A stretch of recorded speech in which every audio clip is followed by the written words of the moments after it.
Okay, welcome everyone. Isabel Wilkerson, who wrote Caste, we're going to be talking about Caste. The Origins of Our Discontents is a Pulitzer Prize winning journalist. In this book, she compares the structure of racial hierarchy in the US to the caste systems in India and Nazi Germany. She defines caste as the granting or withholding of respect, status, honor, attention, privileges, resources, benefit of the doubt, and human kindness to someone on the basis of their perceived rank or standing in the hierarchy. She feels that Blacks are at the lowest level of American society because of historical and modern day oppression, marginalization, and violence, which are perpetuated by systems of law and order. Although this was a difficult book to read, it provided me with a new understanding and way to look at ongoing racial disparities and violence in our country. Hi, I'm Doris, and I'm going to talk some about the 8 pillars of caste. In 1944, there was a landmark study done by Gunnar Myrdal, who found that the stunning divide between white and Black Americans was a product of a motivation by whites across all socioeconomic levels to exclude African Americans from equal participation in society. In its self-replicating form and function, Myrdal wrote, this hierarchy could be called nothing other than a caste system. The United States' primary dividing line is based on outward racial characteristics, specifically skin color. It's amply supported by research now that it's due to its durability, caste is more useful as a prism to understand the power dynamics of the United States race-based social hierarchy than simply race alone. Since it is based on prejudice from birth, caste is immutable and not subject to races blurring and shifting. Caste systems have 8 essential characteristics in common. The first pillar of caste is divine will and the laws of nature. Back in the 15th century with the Back in the 15th century, there was the persecution of Christians had ended, and of course, Spain was having their persecution of people. And there was a story that came out about Noah, who had 3 sons, and 2 of the sons were good sons. But the last son, Ham, was sent out into the desert, and his son, Canaan, went south. And so it was the firm belief in that century, and it has permeated culture throughout since that time, that Ham and Canaan were in Africa, and they were the lower classes. They were the bad sons. And that has been permeated through our culture with the belief that these people are lower class people. The second thing is heritability. The second pillar is heritability. And during slavery, the mother was used as a commodity to give birth to more slaves. And since that time, all the people born within that class are considered lower class. And you can't move out of that caste because you were born within it. The third pillar is endogamy and the control of marriage and mating. Even though we now have done away with a lot of miscegenation laws, we still do not, there's still a lot of prejudice against interracial marriage. And it still to this day can lower your caste system, lower you in caste. The fourth pillar is purity versus pollution. if you were raised in the South as I was, you know that you did not drink from a black fountain. You didn't go in a black restaurant. I remember visiting Chicago when I was in my 20s and walking into a restaurant and everybody there was black. And I said out loud, "Oh, I'm so sorry. Is it okay if I eat here?" Because in the South, you didn't do that. There were very rigid laws that are still part of our society. And then the fifth pillar is occupational hierarchy. The lower caste typically was given the lower paying jobs, the servant jobs, the jobs where you are more obsequious and catering to the higher classes. And as we know, even during this pandemic, the Black people were far more susceptible to COVID because they were in those supportive jobs, service jobs that were so necessary to maintain our society. The sixth pillar of caste is dehumanization and stigma. In order to justify the extreme and other violent measures taken to maintain the oppressive status quo, dominant caste authority invariably engages in a process of dehumanizing the subordinate groups. And the seventh pillar is terror as enforcement, cruelty as a mean of control. We know that even through the 1960s, there were lynchings of Black people. Today, we have the oppression by the police of Black people. So it continues. And the eighth pillar is the inherent superiority versus inherent inferiority. White people have enjoyed unquestioned superiority, and we can go into great detail about the privileges that we have as white people. The consequence for African Americans is there are these constant reminders in our society from almost every aspect of American culture that reinforce this generational effect of believing yourself inferior. And it results in a lot of defeatism and despair. So that is the 8 pillars, and we'll talk more about those. So before I'm going to go into some questions. Did everybody here read the book? Raise your hand. Yes, no, yes, no. Okay, all right, just to get an idea. So we're going to ask each other questions about the book and give answers, and then kind of open it up to discussion. So I'm going to ask Doris, caste and race are not the same thing. What's the difference between the two? Well, races have been defined very differently over time. I mean, when in the 1910s, 1920s, when migration was so prominent in the United States, the Irish came in, they were looked down on, they were dehumanized. The Italians came in, they were dehumanized. They went to their own barriers, sections in New York, and they were separated.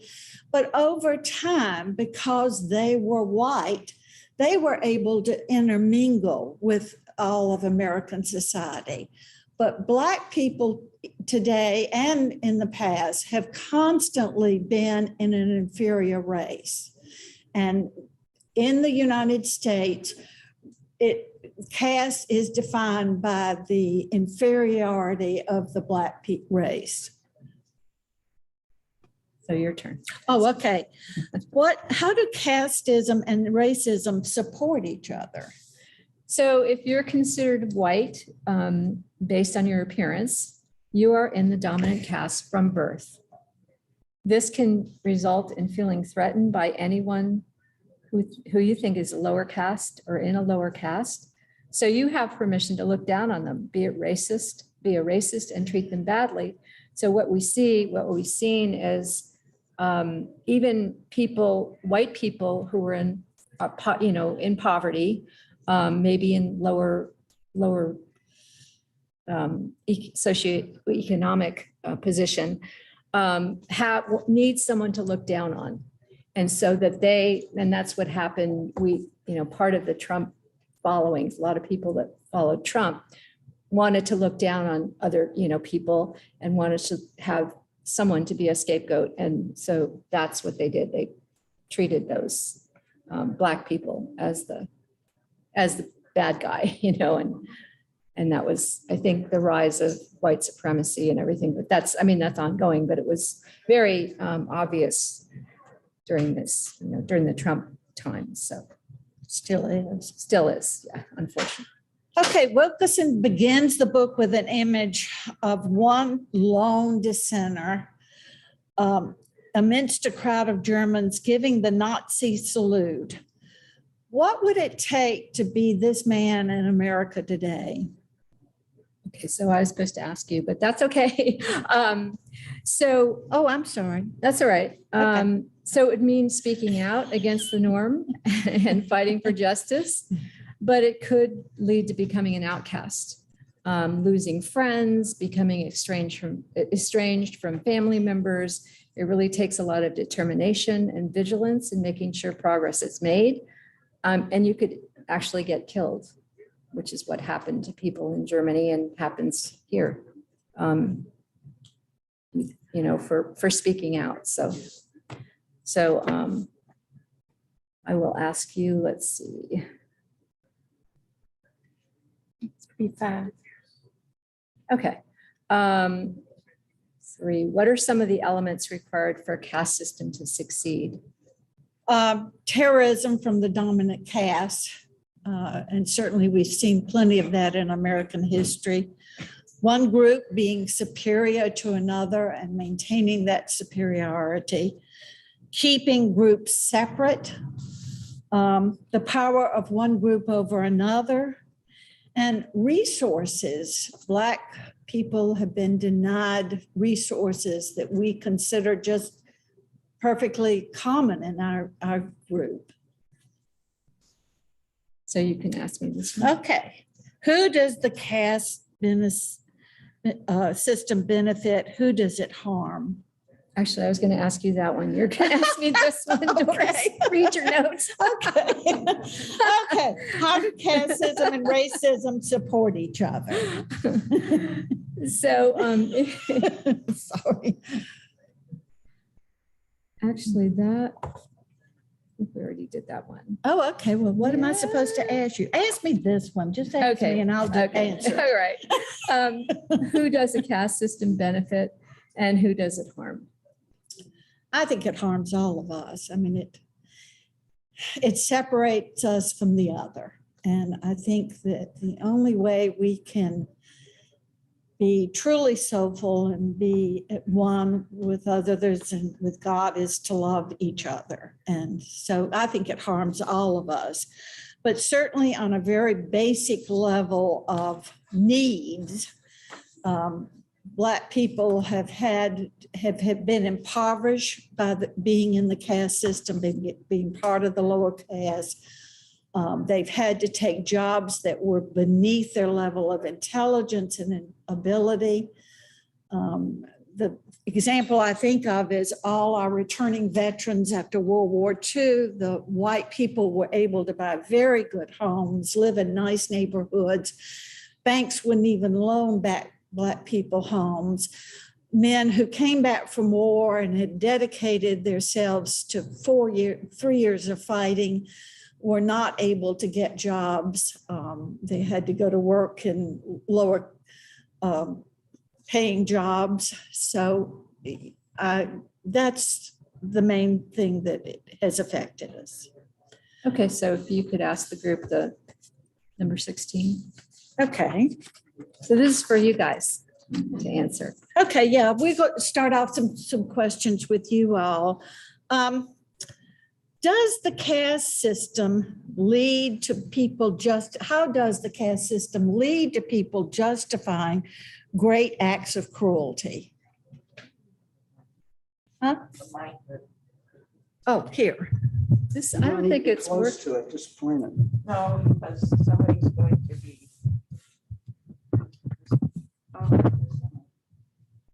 Yeah, we have to,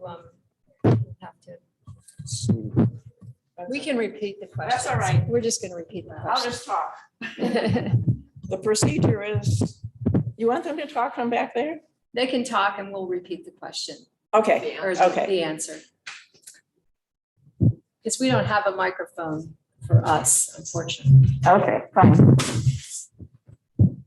You might want to repeat the question. I'm sorry. Okay, how does the caste system justify great acts of cruelty? Just for a second, the distance. Okay. Anybody? Kristen, Yes. can we Pause for reorient this mic? Can you turn it up as we get audience comments? Yeah, that's fine. I thought we were. Yeah. Okay.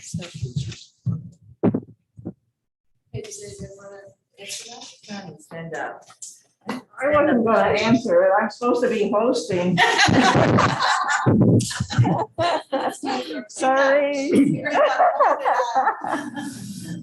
Well, I don't think it really does justify it, but people are somehow psychologically able to see other people as subhuman when they're in the lowest class caste.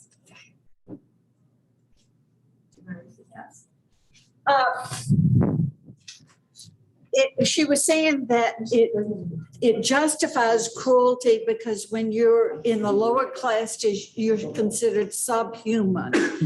And if your belief is that they are close to animals and not really human, then it can justify cruelty that you wouldn't give to another human being. Okay. Microphone needs to be here. That's how we Yeah, plan. it reaches a distance. It's pretty good Well, distance. I don't know. Just Can they hear? turns it up. Can they hear us, do you think? They can hear you, but Okay, it's still good. a little like jumbled. Yeah, I I'm can sure. go do what we talked about and get like a microphone for right there if you'd like me to. Yeah, maybe we should do that, but I'll just do this for now and, Okay. and people can, yeah, that would be probably best. So Evil, this is Wilkerson. Evil asks little of the dominant caste other than to sit back and do nothing. What are some of the ways that each of us personally can stand up to the caste system? So, Any ideas?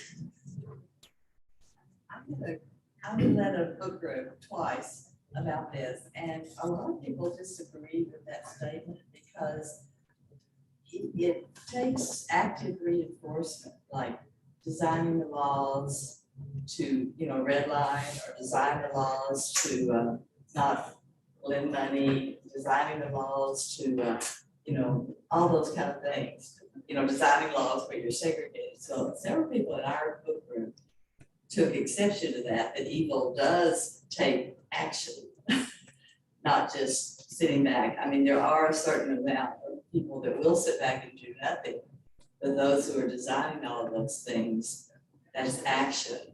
And one of the big things that surprised and shocked a lot of people, and I didn't know even because I thought I'd read everything, that Nazi Germany came here to study, Nazi officials came here to study our Jim Crow laws and modeled their, anti-Jewish and all those kind of laws against our Jim Crow laws. And they even thought we were a little extreme in our law about one drop. They said, 1 drop of blood means you're black. mhm. And they thought that was extreme. And so they gave the exception of, if you weren't Jewish, if, your only one grandparent was Jewish, that you weren't Jewish. So that's how they, changed that. And they thought we were extreme, but they thought our Jim Crow laws were an excellent way to, exclude and persecute the people. Yeah. I remember going into a restaurant many years ago when I was a child with my father, and there was a man and his wife who walked in, and they looked white. They were both just as white as any one of us. And the restaurant owner, the waitress was serving them, and the restaurant owner came over and turned to the man and said, "We do not serve Black people here. You have to leave." He said, "Oh, sorry." He got up with his wife and left. And my father stopped him and said, "He was as white as we are." He said he had blue in his fingernail cuticles. And that means he had Black blood. So yes, in the South, one drop. And this man could identify him as Black. So what are some ways that we can stand up to the caste system personally? Each of us. You know, I was part of the civil rights movement in Atlanta, and about 2 years after all this happened, I was working for the Atlanta Journal and Constitution and going to college, and I had a Black priest I met tell me in talking to me that I had just so many prejudices and I really needed to start to confront them. And I thought, how dare you? I'm very open-minded. Well, about 2 years after that, I realized I was just full of prejudices and misconceptions. And I had to start confronting those. And I think that has changed me over time more than anything else I have done, because I've had to look within myself and find what my beliefs are and still are. I mean, I still have some hangovers.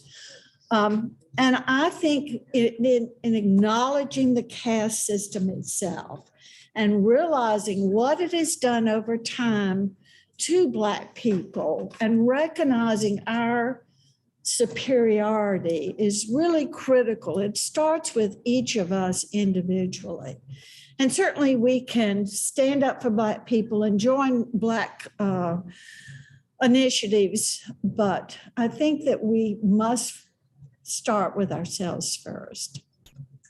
I think one thing that has been very important is all of the work that I'm guessing every one of you here has done to benefit Black people, give them a lift up throughout all the years, all the different projects. And what this church does a lot. Mhm. But we as individuals often do whatever we see immediately, you know, in our parameters, and work to give them some help from, you know, teaching Black children to recognize their own name, because so many times the parents are not teaching them very basic things when they're young, and just helping them to learn to read, things like that.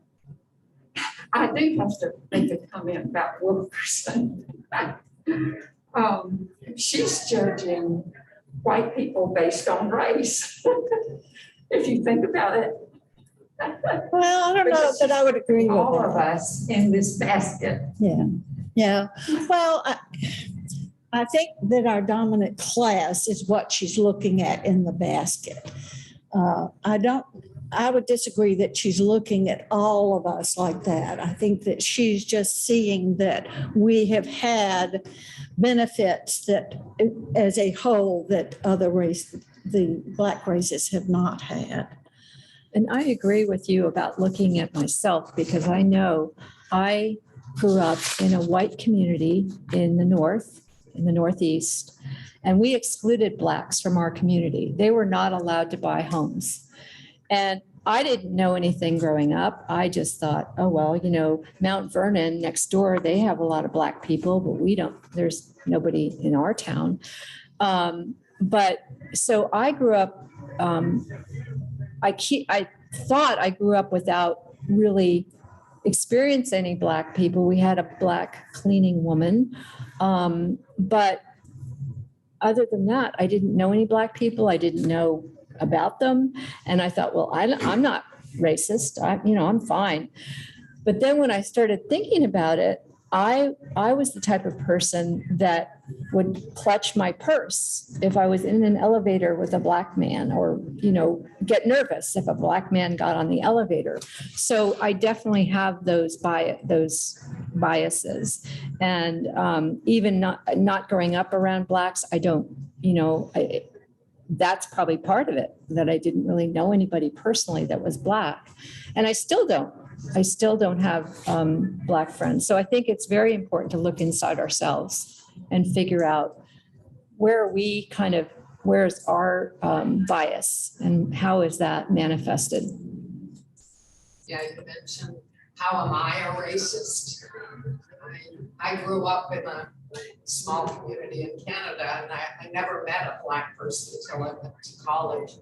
But I caught myself the other day, I walk some mornings with a Black friend, and I caught myself telling my sister that I walk with this woman and she's Black.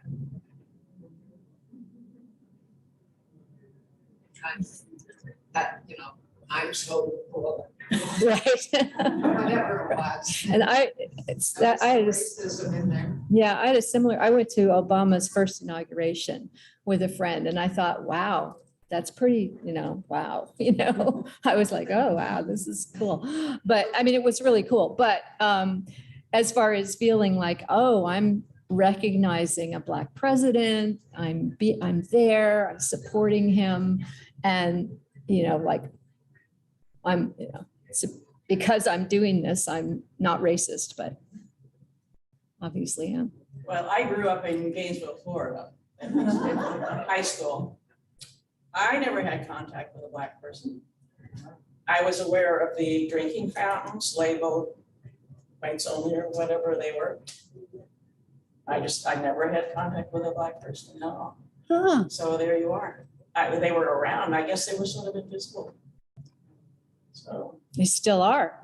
They're in the east, in the southeast, or Now, isn't caste related to the economics more so than the looks? That you realize, yeah, I did, I came in late, but yeah. you realize that the only people who serve as maids or nannies or housekeepers, that's a caste, and you keep them in that state. So when you see a Black person, if you go up that way, you assume that they're part of that caste, they're part of that working place, and that's another layer hard to overcome. If you've grown up with, but it's similar to the way Irish people would be treated in say late 1800s. It doesn't matter about the skin color. It matters about where they're placed economically. Well, I think that's one of the 8 pillars of caste, the hierarchy of labor. And it's Black people who've been in the more servile occupations, and it does keep them economically deprived. But I think that there's more there because there is a mindset throughout our nation about Black people. And I think that each of us in our own ways see Black people as very, very different from our group, the white people. I think that's great, changing very gradually, but not enough, not fast enough. One of the most interesting parts of the book was this idea that immigrants who came from Europe, like in the early 1900s, didn't see themselves as white because everybody in Europe was white. But when they came, they became, over a little bit of time, they became part of the white part of the United States. So, if you're Irish or Italian, like you were saying, you were able to over a little bit of time blend in and you were part of the dominant caste because you were white. Whereas if you were black, there's no blending in. And there was no getting past the caste. Right. And she also mentions Africa and how a woman in Africa said there are no blacks in Africa. I mean, it's not anything we say, it's just, and she comes to the US. And so that's kind of similar, but on the opposite. Similar, but opposite. Jessica? I think also that it's not just, the fact that the United States based it more on skin color. In India, it's on your family name, your inherited family name, and you can't, change your name. You may rise to a different position economically, but you're still considered, that caste. And in Germany, it was, Jewish. They wanted to be a pure Aryan Christian nation. And they didn't really consider Jews a different color, but it was, that they were the moneylenders and, the whole thing.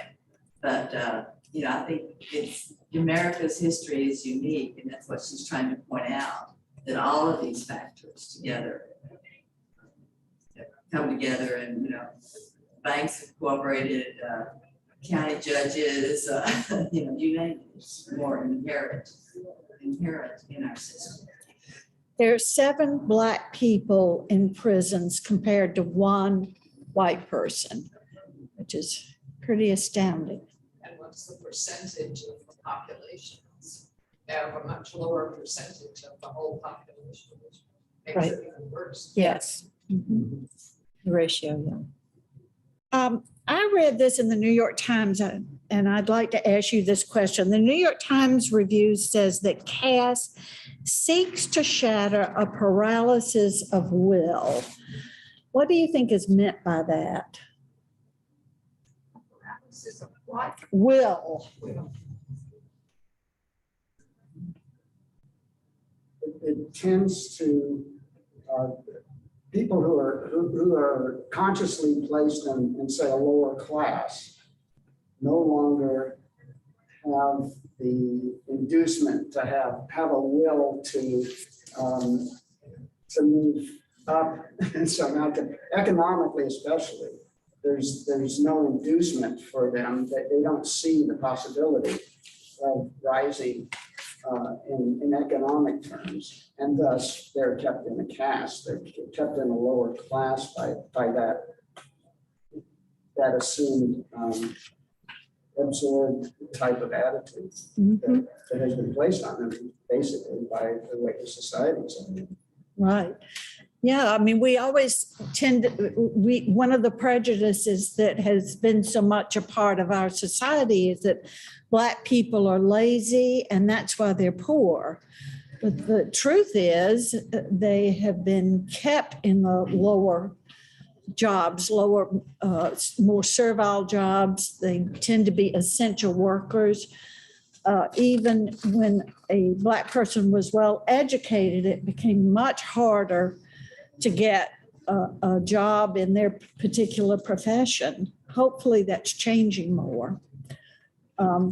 But it was hard to rise out of that caste. How does it also affect those of us in the dominant class? When you seek to shatter a paralysis of will, how would it affect those in the dominant class? I think that's one of our main points, that if we're in the dominant caste, we don't have much will to change things sometimes, because, on the one hand, we're benefited, and on the other hand, we don't really see it. Like we're oblivious, it's always been this way from our birth, it's always been in history. We don't really see the big picture of what's happening. And so I think she's just basically saying, take a look. I like her metaphor of it's like living in an old house. You have to investigate what's making that dripping noise, or why is that steam falling, or you have to take it apart and look at the basic structure. So I'm rambling, but I guess the point was. No, you're not. I think that's a look and see what's happening and become aware so that we can begin to make changes. You're saying if you're part of the dominant caste, you have no So we'll. inducement, have a will to see classes equalized. Right, and then it changes because, it's always been, first of all, we say it's always been this way. We don't really see the problem. And then, we're benefited. So, we really have to be open and pay attention to develop a will to change things. And on that, towards the end of the book, she has 2 ideas for toppling the American caste system. This is from a review in the New Yorker. She'd like to see a public accounting of American past modeled on post-war Germany, which paid restitution to Holocaust survivors, made displaying the swastika a crime, and erected memorials to victims. So I think that was an eye-opener to me, how Germany just reviles that period in their history and has taken very strong measures to point it out and to make amends. And one time, and another thing she said was, each time a person reaches across caste and makes a connection, it helps break the back of caste. So multiplied by millions in a given day, it becomes the flap of a butterfly wing that shifts the air and builds to a hurricane across an ocean. So I think another thing related to the first thing I said, here in Gainesville and around the surrounding communities, we're doing these memorial projects and having plaques put up for lynching victims, and there's a quilt that's being done.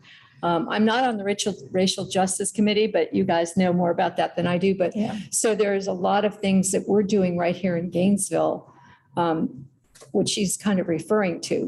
We have to make memorials to this. We did this. We need to own it because this is what, was done in the South and all over. I need to put in right here that this is a 5-minute warning for those that want to go to the 11:15 service. Okay. Right. Why do you think Germany was so aware of what had happened? So the cataclysmic reverberations of what happened in Germany, and Germany was forced to make reparations and to set up memorials. Whereas in America, this has never happened, despite since the 60s, we've had to begin to acknowledge the deep racism in our country. We don't have another country forcing us to do that. I don't know if that's how it happened in Germany, but maybe we need NATO to stand up. I don't know. I think part of it is because we fail to acknowledge wrongs done to the Black people, whereas Germany has acknowledged what they did and tried to make reparations, social changes, and we just haven't. Right. Well, I think after World War II, the world was so horrified by what they found in the concentration camps and the pictures that came out of there, whereas we've never. Yeah, what we've done is we haven't had castings the way we've kept people under our thumb for so many years. Right. Yeah. And the other thing, it's not taught. A lot of this stuff I had never read before. I mean, when I was in school, I never read much about lynchings. I mean, a little bit maybe here and there in the history books, but when I was growing up, this wasn't taught. None of this. It was a shock to, like you were saying, Jessica, to read some of these things that happened. The fact that German people came here to learn, the Nazis came here to learn about our system of and how we, kept Blacks in their place. And, so anyway, that was, I think that's a big part of it, growing up with that. You don't have, now these days, I think maybe it's taught more in the schools. I don't know, but I think maybe so. Yeah, well, that's the big fuss about Yeah, critical race theory, right, right, school board. yeah. But, I mean, the Nuremberg trials happened. I mean, there was a cataclysmic overthrow of Hitler. So, you know, the public understanding of what had happened was made much more public than it is. Right. I remember reading that the Allied soldiers would go into the villages near the concentration camp and round up the citizens and walk them over to the camp to see what had happened and to look at the bodies. And in some cases, they made them move bodies. And so that they were really deeply aware at that point of what had occurred in their country. How do you think the caste system takes people who would otherwise be allies and actually turns them against each other?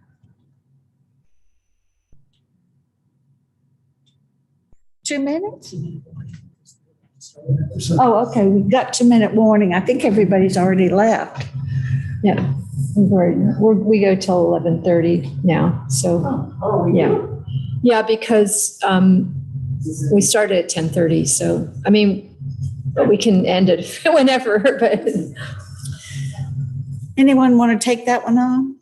Say, well, the lower classes who should be economic allies against the more wealthy upper classes are, you know, the white one, lower class, feels like, well, I'm superior because I'm not Black, so, you know, why would I want to tamper with the thing that gives me status? So, Yeah. Okay, here's the loaded question. How has Trump attempted to maintain America's caste system?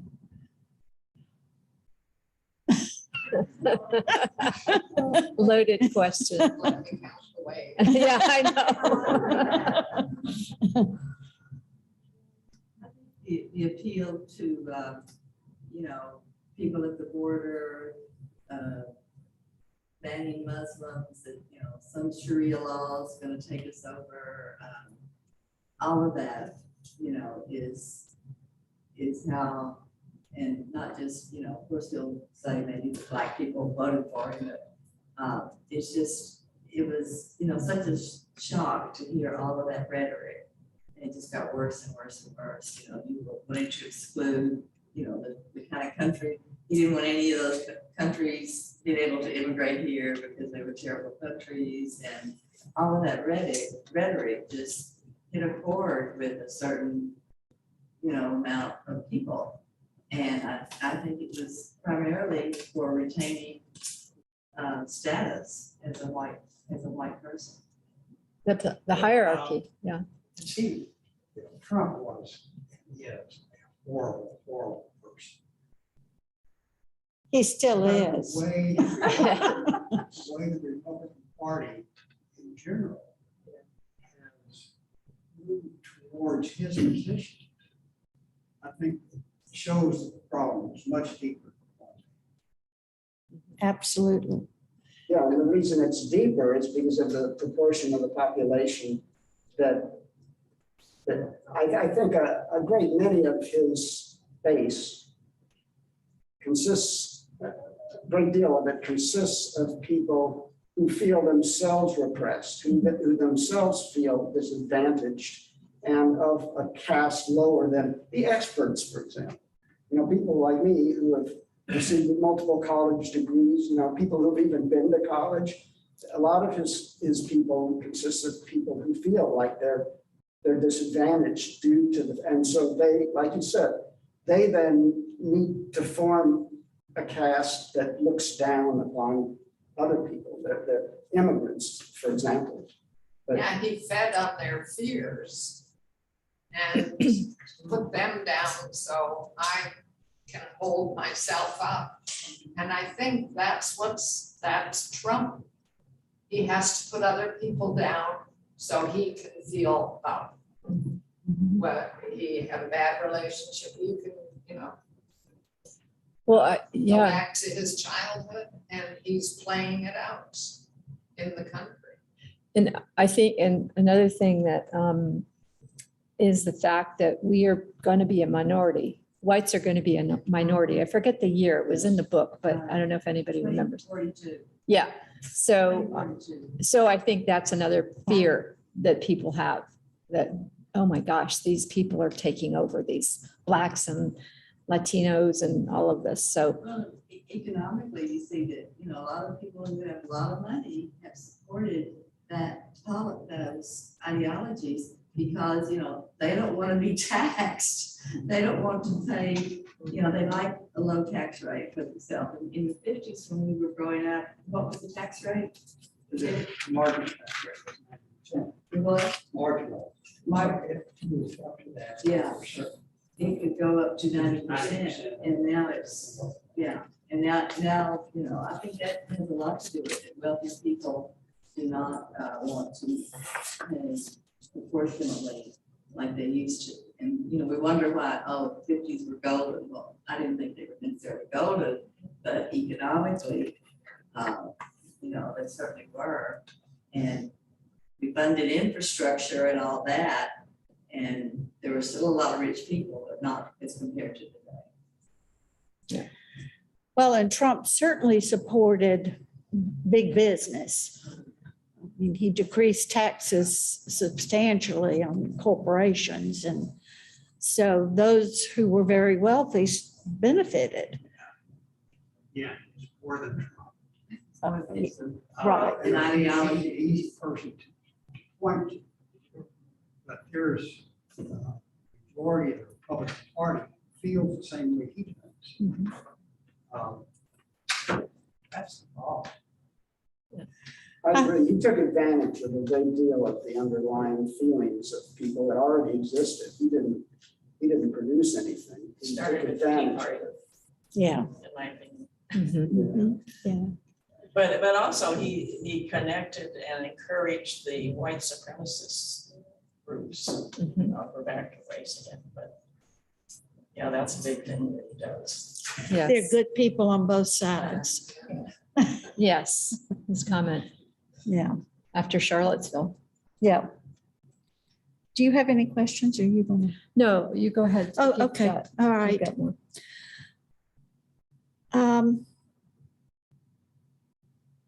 How did overt racism transfer in time to unconscious bias in many of us? That's a loaded one too. Yes. We're oblivious and unaware. And do our little thing every day, and it doesn't even enter. Right, like me in high school. Yeah. Right. Well, I think redlining is a great example. The US government bowed to pressure to segregate, and they segregated according to race. And that resulted in Blacks being restricted to certain areas and whites being encouraged to produce other areas, the suburbs. And this type of redlining became an unconscious aspect of life. Like Connie said, she grew up with just other white people. Sure. If the segregation itself resulted in a subconscious feeling that, oh, this is natural, we're segregated, and that's the way things are. It wasn't something that was overt, but it was production of a caste system, basically, through racism. Yeah. As a child, you are so tuned into your parents' emotional reactions, their anxiety in certain situations. I have to compare it to my mother's fear of snakes. I thought, why am I afraid of snakes? I came down here from Indiana. I never saw many, except my grandmother would chop up a snake if she saw it in the garden when she should have let it live to help clean up the mess there. And I realized that's the same way with my parents. In certain situations, they tense up and then I would react unconsciously in the same way. And I think we adopted a biracial son. And when he became a man, that's when the prejudice and the inhuman behavior started to him. And I realized that if I walked down the street alone and there was a Black man walking on the street, I was getting uptight. And yet I have a son who is perceived as Black and I love him to death. Why am I reacting this way to this? It's because that's the way it's been since I was a little girl. Yeah. It is so embedded in us. When he went off to college, there was the restroom where all the pickup trucks were, where everybody, the liar's table we used to call it, where the men would gather for coffee. And the lady who ran the restaurant took me aside and said, I've heard these men talking. They know where there are bodies buried. This is in northern Indiana. And she said, it's well that he's going away someplace else. And he's in the East Coast in a more cosmopolitan area, and he's doing fine. But I miss him so much, and I wish he could be accepted in our home area. Sure. Yeah, I had a similar experience. I heard all my life that Black men were dangerous. In fact, my grandfather was in the head of the Ku Klux Klan in Georgia. And my father once said to me, after I discovered that he was head of the Ku Klux Klan, that he had to protect the women and children during World War II because all the men had gone off to war and the Black men could be dangerous to the people who remained. So, that was just the way he thought. And I can remember thinking, that is just so crazy. But years later, I got off a bus after work and was walking home, and a Black man in the dark was coming toward me. And I just froze. I stood there and just could not move, thinking I'm in danger. And I never, overtly thought like that, but my body just totally reacted. And I felt embarrassed when he passed me and said, "You're safe. Have a good evening." He knew. He knew. Yeah. I think, I think she mentioned this, but I think mothers, Black mothers and fathers teach their kids and about how, what's going to happen and how to always be courteous and nice and friendly to white people, because they perceive you as a threat before you even open your mouth. And Keep your hands up with the cops. right. When they stop. Right. I mean, just all kinds of things. And I can see Black mothers and fathers living in fear for their children's lives all the time. And I know that. And she mentioned how that leads to stress and medical problems and a lot of difficulties as these people age, as Black people age, because of the stress. It's constant stress going into their system. And Yeah, I spoke to a woman, a Black woman, a week ago, and she lives near Thornbrook, and her 25-year-old son works at the Ace Hardware near Thornbrook. And so when he gets off at night and is walking home in the dark, she is just so stressed out, and she tells him, "Don't wear a hoodie, somebody could shoot you." And it's what she lives with every day. right. Yep. And you wonder Can't why imagine. Black people have more hypertension. Right. It's a medical mystery. Yeah. Yeah. Yeah. It's really. All right, I think we're at the Yeah. end of time. Any last comments or any questions? Well, I'm reminded of a story, an incident that happened to me. We were in Columbia, South Carolina. And innocent me, I still knew nothing. Anyway, I had a letter to mail, and the mailman, who happened to be Black, had just delivered our mail and he was leaving. The boxes right outside the door. So I said, sir, he had no idea I was talking to him. You know, it was like, he did not expect to be addressed as sir, and that was kind of enlightening to me. Because I guess Instead of hey you up to that. or something, I mean. Boy. Boy, And he had yeah. this big grin on his face, but. Yeah. Wow. So this was in like 1965 or 6. Yeah. Anyway, but I still knew nothing. Well, I'm sure that most of us can acknowledge that even today, as enlightened as we see ourselves, that there are certain stereotypes that flare up in talking to Black people or being around Black people or thinking about Black people. I know in my mind there are, and, you know, I've felt embarrassed about them at times, but it's something that it takes a lifetime to overcome because it's so entrenched from early childhood.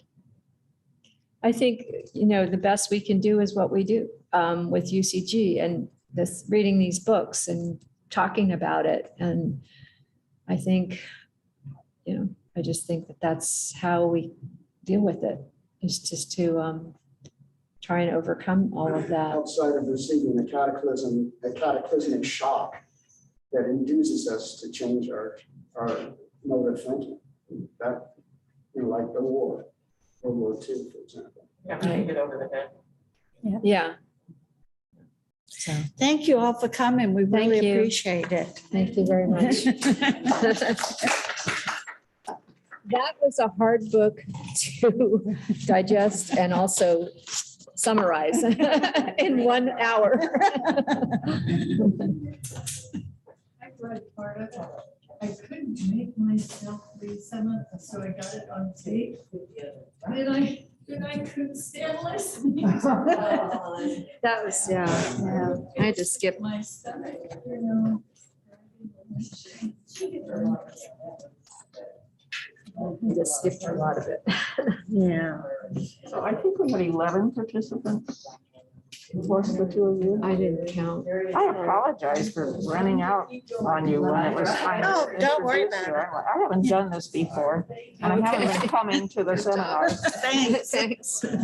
so I'm like, Well, I think what we need is a producer. That's what a producer does. A producer makes sure the audience can be heard. Someone who's So they technically know savvy. they're, well, that's what I was supposed to do. well, yeah, but you Yeah, are the but it's gotta be producer. We someone don't who's- know. It was- Yeah. I will know, learn. I know. Okay, Yeah. so the thing is to be sure that the audience is heard Exactly. and seen We're locked in. and We'll talk about this later. good, but it's technical and Cindy, unlocked.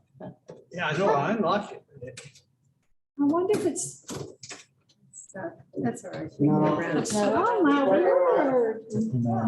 yeah, there's a door right here.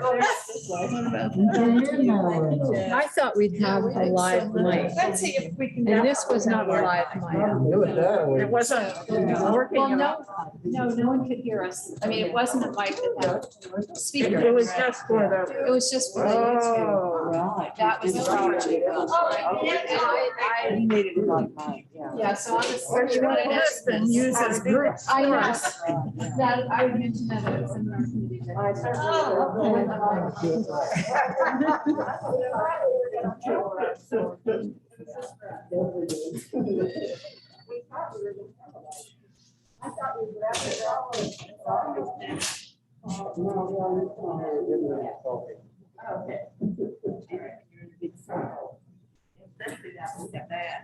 Well, that's so nobody, I was afraid for that.